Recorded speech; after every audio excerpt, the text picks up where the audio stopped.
తాకట్టులో ఉన్న మీ బంగారాన్ని విడిపించి ఆ రోజు ఆన్లైన్ రేటుకే మేము కొంటాం. Bhavani gold company. తిరుమల దేవస్థాన ప్రధాన అర్చకులు మనందరికీ సుపరిచితులు రమణ దీక్షితులు గారు ప్రస్తుతం మనతో ఉన్నారు. మాట్లాడేద్దాం. నమస్కారం గురుగారు. నమస్కారం. గురుగారు, నిత్య కళ్యాణం పచ్చతోరణం అంటారు. స్వామివారికి ప్రతి నిత్యము కూడా నగలని అలంకరిస్తూ ఉంటారు.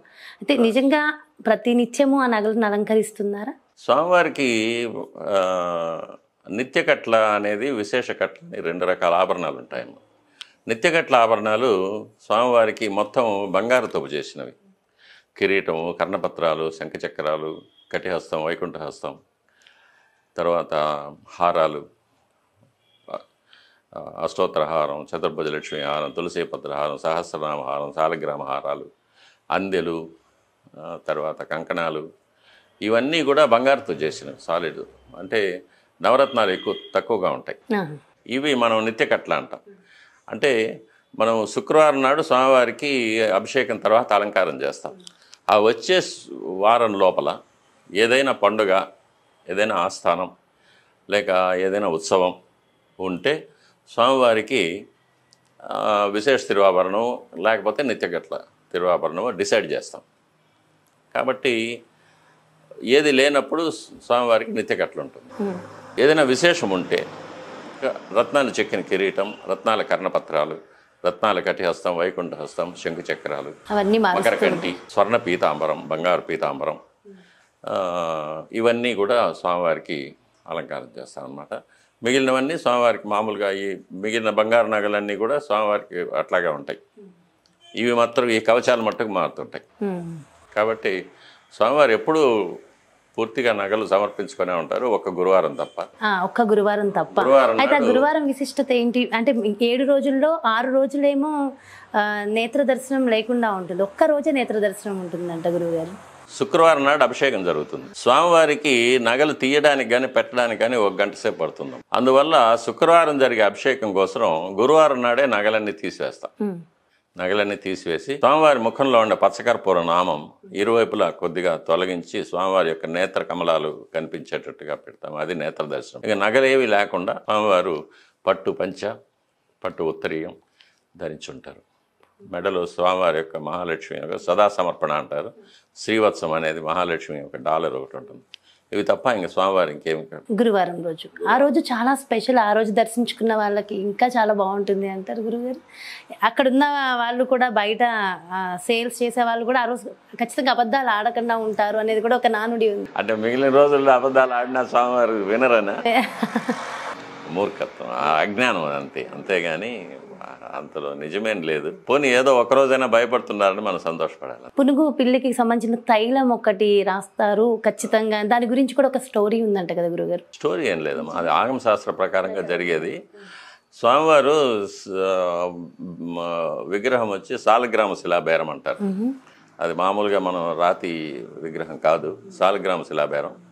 ఆ సాలగ్రామ శిలాబేరానికి పుష్టినివ్వడానికి పునుగు తైలం పూస్తాం. పునుగు పిల్లిని ఏం చేస్తారంటే దాని గూట్లో ఒక గంధపు చెక్క ఒకటి నాటేసి దానికి దారం కట్టి ఉంచుతారు. మెడకి దారం కట్టి దాని చుట్టూ తిరుగుతూ ఉంటుంది. దానికి ఒళ్ళు దురద పెట్టినప్పుడు ఆ గంధపు చెక్క మీద ఒళ్ళు రుద్దుకుంటుంది. అప్పుడు దాని దేహంలో నుంచి వెలువడే ఒక విధమైన సుగంధ ద్రవ్యం ఆ గంధపు చెక్క మీద పొడి పొడిగా వస్తుంది అన్నమాట. దాన్ని తీస్తారు. దాన్ని తీసి మంచి నూనె, నువ్వుల నూనె వేడి చేసి అందులో ఇది కలుపుతారు. అది పునుగు తైలం అంటారు దాన్ని పునుగు తైలాన్ని స్వామివారికి సమర్పణ చేస్తారు. ఆ పునుగు తైలం వల్ల ఏమవుతుందంటే స్వామివారి ముఖబింబానికి సమర్పణ చేసినప్పుడు ఆ నేతి దీపాల వెలుగులో స్వామివారు మెరుస్తూ కనిపిస్తారు. బుగ్గలు అవి మెరుస్తూ ఉంటుంది. స్వామివారు ఒక సమ్మోహనకరమైన ఒక మందహాసం, ఒక చిరునవ్వు మనం అనుగ్రహించేటట్టుగా నవ్వుతూ ఉంటారు స్వామివారు. అది ఒక అలౌకికమైన ఒక స్వామివారిలో లీనమైన వాళ్ళకి మనం చూసే వాళ్ళకి మనకు రకరకాలుగా స్ఫురిస్తుంది. అది ఒకటి, నువ్వు చేసే తప్పులనే నాకు తెలుసు, నేను చూస్తూ ఉన్నాను అనేలాగా ఒక నవ్వు ఉంటుంది. నువ్వు ఇంత కష్టపడుతూ ఉన్నావు, నిన్ను అనుగ్రహిస్తాను, బాధపడకు అని లాగుంటుంది. అది ఆయా భక్తుడికి ఆయా మెసేజ్ వెళ్ళిపోతుంది. వాళ్ళు ఏంటనేది అయితే వాళ్ళకి తెలుసు కదా. అయితే స్వామివారికి ఇక్కడ గడ్డం దగ్గర ఇప్పటికీ కూడా వెన్న రాస్తూ ఉంటారు. వెన్న కాదు, అది పచ్చకర్పూరం. పచ్చకర్పూరం, గడ్డం బొట్టు అంటారు. గడ్డం అది ప్రతిరోజు దేనికోసం గురుగారు? దేనికోసం రాస్తూ అలంకారం. ఉంటారు? అలంకారం కోసమేనా? అదే స్వామివారికి అప్పట్లేదు దెబ్బ తగిలిందని. ఆయనకు దెబ్బ తగిలేదే ఉంది, ఆయన కొట్టేవారు. వాళ్ళు వచ్చినది వాళ్ళు ఏర్పరచుకున్న కథనాలు అవన్నీ. గురువుగారు ఇక్కడ అన్నిటికన్నా ఒక ముఖ్యమైన విషయం ఏంటంటే, ఏదైనా మనం ఒక దేవాలయానికి వెళ్ళినప్పుడు చక్కగా స్నానం చేసుకుని శుభ్రంగా ఆలయానికి వెళ్తాం. మన ఇంట్లో కూడా దీపారాధన చేయాలన్నా అలానే దీపం పెడతాం. అంత శుభ్రం మనం పాటించి వెళ్తాం. అలాంటిది ఇప్పుడు తిరుమల దేవస్థానానికి రావాలన్నప్పుడు 24 గంటల దర్శనం, 48 గంటల దర్శనం. సో అదే దారిలో అక్కడే వాళ్ళు అన్ని రకాల కార్యక్రమాలు నడిపించుకుంటూ మరి వెళ్ళి స్వామివారిని దర్శించుకున్నప్పుడు మరి అంటూ ముట్టు ఉండవంటారా?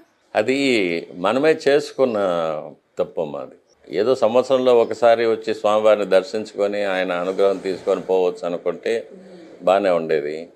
కానీ ప్రతిసారి ఇప్పుడు ఎట్లా అయిపోయిందంటే, తిరుమలలో దర్శనం అనేది ఒక స్టేటస్ సింబల్ లాగా అయిపోయింది.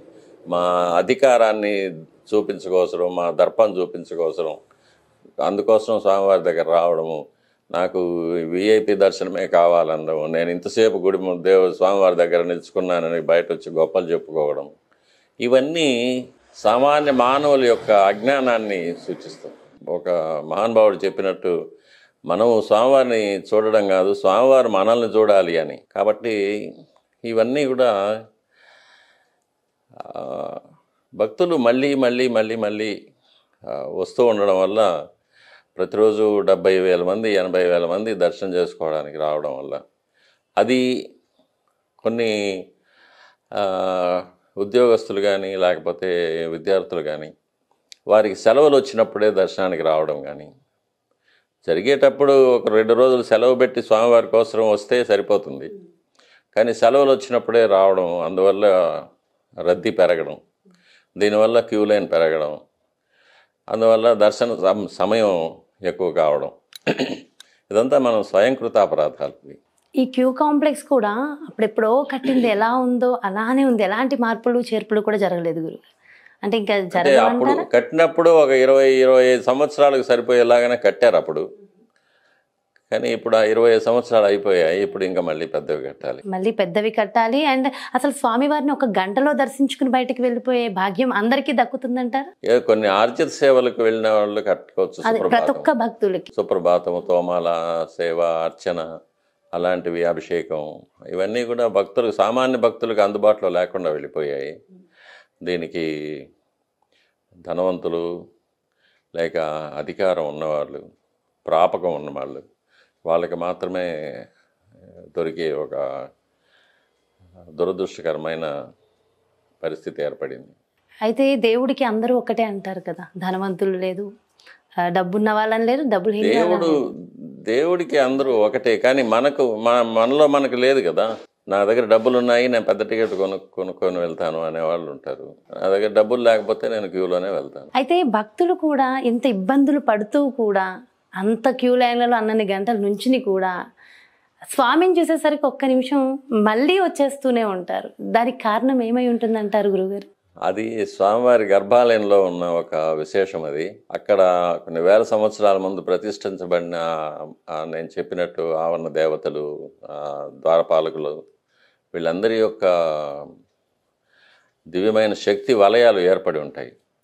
ఆ శక్తి వలయాల్లో వెళ్ళినప్పుడు భక్తులకి ఒక విధమైన సమ్మోహనం కలుగుతుంది. స్వామివారిని చూడగానే అసలు వీరు అడగాలనుకొని వచ్చిన కోరికలన్నింటినీ కూడా మర్చిపోతూ ఉంటారు. అలా చూస్తూ ఉండిపోతారు. వాళ్ళని తోసినా లాగినా అవన్నీ కూడా అసలు వాళ్ళకి శరీరం పైన స్పృహే ఉండదు. బయట వచ్చే వరకు కూడా ఆ ట్రాన్స్లోనే ఉంటారు వాళ్ళు. అది స్వామివారి యొక్క మహత్యం. అయితే ఈ తోయడం, లాగడం, చేయడం అదంతా కాస్త ఇబ్బందికర వాతావరణమే. ఆడవాళ్ళని దోసినప్పటికీ, మగవాళ్ళని దోసినప్పటికీ చాలా ఇబ్బందికర వాతావరణం. ఇలాంటివన్నీ మారవంటారా?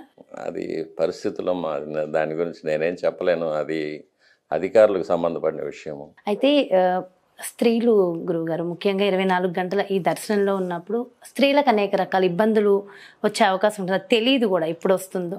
మరి అలాంటప్పుడు అటు ముందుకు వెళ్ళలేరు, ఇటు వెనక్కి రాలేరు. అలాంటప్పుడు ఏం చేయాలంటారు? ఏదైనా ఇబ్బందికర వాతావరణం ఏర్పడినట్టు బయటకు వెళ్ళిపోవాలి. దానికి సంబంధించి ఆలయంలో శుద్ధి లాంటివి ఏమైనా ఉంటాయి? ఏం లేదు, బయటకు వెళ్ళిపోవడమే. ఆగమశాస్త్రం ఒప్పుకోదు వాళ్ళలో ఆలయ ప్రవేశం వాళ్ళకి. అంటే అక్కడ చెప్తే పర్మిషన్ ఇచ్చి బయటకు పంపించేస్తూ ఉంటారు. సో చాలా చాలా సంతోషంగా ఉంది గురుగారు, మీతో ఇన్ని విషయాలు ఎంత చక్కగా మాట్లాడడం చాలా చాలా ఆనందంగా ఉంది. Thank you so much. మీ విలువైన సమయాన్ని మా కోసం వెచ్చించి చక్కగా మా వ్యూవర్స్ కోసం, మన ప్రేక్షకులందరి కోసం ప్రతి ప్రశ్నకి ఎంతో చక్కగా సమాధానం చెప్పారు. ఎన్నెన్నో రెమెడీస్ కూడా అందించారు. స్వామివారి మహత్యాన్ని తెలియజేశారు. Thank you so much. కోటి కోటి ధన్యవాదాలు గురుగారు. నమస్కారం. నమస్కారం. చూసారు కదండి, నిజంగా చాలా చాలా సంతోషంగా ఉంది. ఈరోజు మన రమణ్ దీక్షితులు గురువు గారితో చక్కగా స్వామివారికి సంబంధించిన ఎన్నో విషయ పరిజ్ఞానాన్ని తెలుసుకున్నాము. చక్కటి రెమెడీలను కూడా మరి గురువుగారు మనందరి కోసం అందించారు కదా. ఖచ్చితంగా స్వామివారి విషయాలను తెలుసుకున్న మనందరం కూడా ధన్యులం. మరో చక్కటి ప్రత్యేకమైన కార్యక్రమంతో మళ్ళీ మీ ముందుకు వచ్చేస్తాను. నమస్కారం.